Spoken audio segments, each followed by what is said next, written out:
Do you still think Spurs finish outside the top 8, says G? You know what? I really do like Spurs, what they're doing this season. I've said this before. People like to take you out of context. They like to clip you up. But the hardcore of this channel know the conversations we have week in, week out. For the last few years, Spurs have been unrecognisable to me. The boring football of Mourinho and Conte is not what I expect from Spurs. When I think of Spurs, I think of the Redknapp Spurs with Bale. I think, even Van der Vaart. I think about Ginola. I think about Gaza. I think about Les Ferdinand. I think about goals. I think about entertainment. Klinsmann. Barmby. I think about that side of Spurs. And they've not been that side for a long, long time. And the one positive I would say about Spurs this season is they've got that identity back. The Maddisons, the Kulusevskis, the Sons.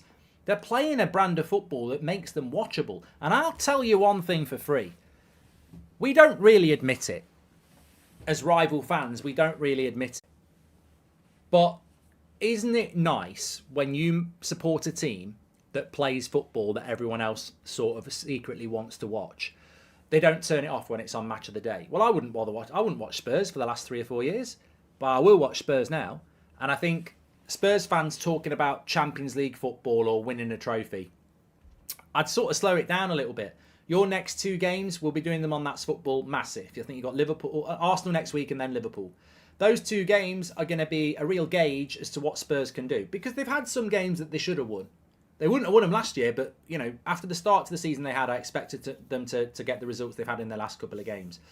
Will they get top 8? As of now, you'd say yeah, but it's a long old season, and I think might be deluded. I see United fighting for 4th and 5th. I think they will bounce back. Chelsea, I said this about Chelsea. I said I think they're going to be the flop of the season. What's a flop for Chelsea? Anything outside the top 5. And I think this season Chelsea got a big job, Pochettino. So, look, saying Spurs won't get in the top 8 is really, really difficult. But what people don't realise is you've got Man City, you've got Liverpool, you've got Arsenal, you've got Man United, you've got Newcastle. You've got Chelsea, you've got Brighton, you've got Aston Villa, you've got Spurs. There's 9 teams. Now, Chelsea at the moment put Spurs in there. Man United at the moment put Spurs in there. But top 8 sounds like really offensive. Oh, you won't even get in the top 8. It does sound offensive, but don't be writing off Brighton, Aston Villa, Spurs. It's really competitive. I think this season, Man City are going to win the league by Christmas. I've said that all along. I think Liverpool and Arsenal will probably fight it out for second. And then I think you've got Man United, Newcastle, Chelsea, Spurs, Brighton, Aston Villa. That's all the way down to 9th. That's 6 teams. Hi Mark, I just passed my exam to be a tax professional in the US and I'm about to quit my shit job. Zane, sit down. Everton has the ownership bounce, says Paul. There we go. Congratulations, Paul. Hi Mark, what's your take on Brighton's starting 11 that started against Man United yesterday, only being worth 18.2 million, says Abraham. I don't really have a it's embarrassing, but I don't think it's like wow, surprising. I mean, it's about running a club well, isn't it? Brighton are a very well-run club. I've said this to you before.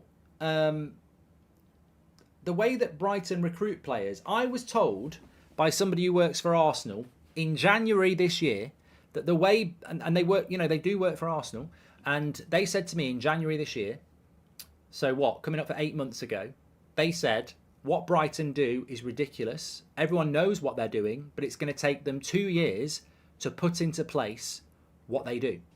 So that's how far ahead Brighton are in relation to the systems that they have in place. Moneyball, whatever people want to call it, it's not really Moneyball, but they are so well run, Brighton, and you have to give them some credit. You have to. Thanks for the super chats, by the way. You can do that through the $sign. Jack Smith says, what are your thoughts on Messi saying that Christian Romero is the best centre-back in the world right now, says Jack. Genius in his feet doesn't mean he's a tactical genius in his head. Of course, Romero is not the best centre-back in the world right now. I can think of another... Saliba's better than him for a start. I know that's going to cause a Spurs-Arsenal divide. I don't know why that came into my head. Probably because this game's being played here.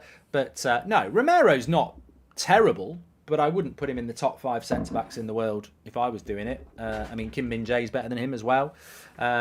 Look, you know what? I don't think he gets the credit he deserves, but Varane is better than Romero. United are shit without Varane. He's so underrated, Varane, which is amazing because he's been one of the best centre-backs in the world for the last 10 years. But Varane for Man United, we're so different when we don't have him. All right, he might be on the decline, he's getting older. But Man United without Varane are shite, as we see.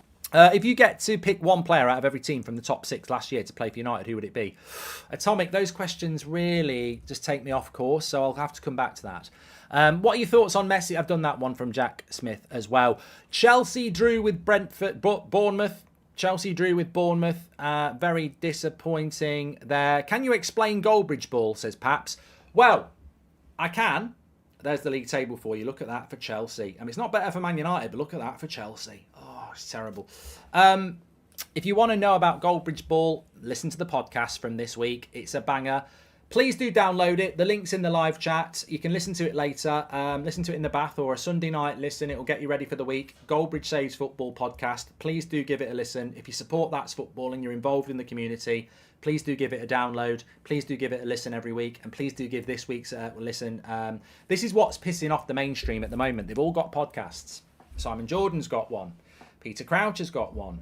You know, they've all got one. And they don't like the fact that every week they look in the top 4 and there is bedroom vlogger Goldbridge with, you know, one of the best podcasts in the UK. And that's because you lot listen to it. So keep the movement going. Voice for the fans. That's what That's Football's all about.